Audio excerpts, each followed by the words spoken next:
ICC অনূর্ধ্ব-19 নারী টি-20 বিশ্বকাপ 2025-এর match official তালিকায় জায়গা পেয়েছেন বাংলাদেশের আম্পায়ার সাথীরা জাকির জেসি। মালয়েশিয়ায় আয়োজিত এই টুর্নামেন্টে তিনি 20 জন নির্বাচিত ম্যাচ অফিসিয়ালের মধ্যে একজন। সাথীরা জেসি বাংলাদেশের প্রথম নারী আম্পায়ার হিসেবে বাংলাদেশ ক্রিকেট বোর্ড কর্তৃক নিয়োগপ্রাপ্ত। মাঠে আম্পায়ারিং এর পাশাপাশি তিনি একজন সাবেক ক্রিকেটারও, যিনি দেশের হয়ে বোলার হিসেবে প্রতিনিধিত্ব করেছেন। সাম্প্রতিক সময়ে তিনি 2024 সালের নারী এশিয়া কাপেও আম্পায়ার হিসেবে দায়িত্ব পালন করেছেন। নারী আম্পায়ারদের মধ্যে সাথীরা জেসির এই অর্জন দেশের জন্য গর্বের। তার সঙ্গে এবার ম্যাচ অফিসিয়াল দলে আছেন দক্ষিণ আফ্রিকার কেরিন ক্লাস্ট, যিনি দ্বিতীয়বারের মতো এই টুর্নামেন্টে আম্পায়ারিং করবেন। এছাড়াও ভারতীয় দুই পথ প্রদর্শক নারী আম্পায়ার নারায়ণ জননী ও গায়ত্রী বেণুগোপালনও এই তালিকায় রয়েছেন, যারা ভারতীয় পুরুষদের ঘরোয়া ম্যাচে প্রথম নারী আম্পায়ার হিসেবে মাঠে দাঁড়িয়েছিলেন।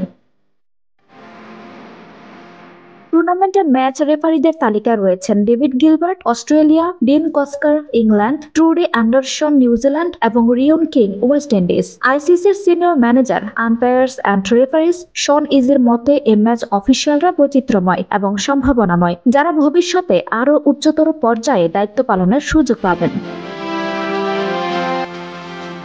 এই টুর্নামেন্ট শুরু হবে 18 জানুয়ারি, যেখানে কাতার, আয়ারল্যান্ড, যুক্তরাষ্ট্র এবং ওমান সহ 14টি দেশ অংশ নেবে। সাথীরার এই অর্জন বাংলাদেশের ক্রিকেটে নারীদের অবদানের এক নতুন মাত্রা যোগ করেছে। সাথীরার পথ চলা অন্যান্য নারীদের অনুপ্রাণিত করবে এবং দেশের ক্রিকেটে নারীর ভূমিকা আরও দৃঢ় করবে বলেই আশা করা যায়।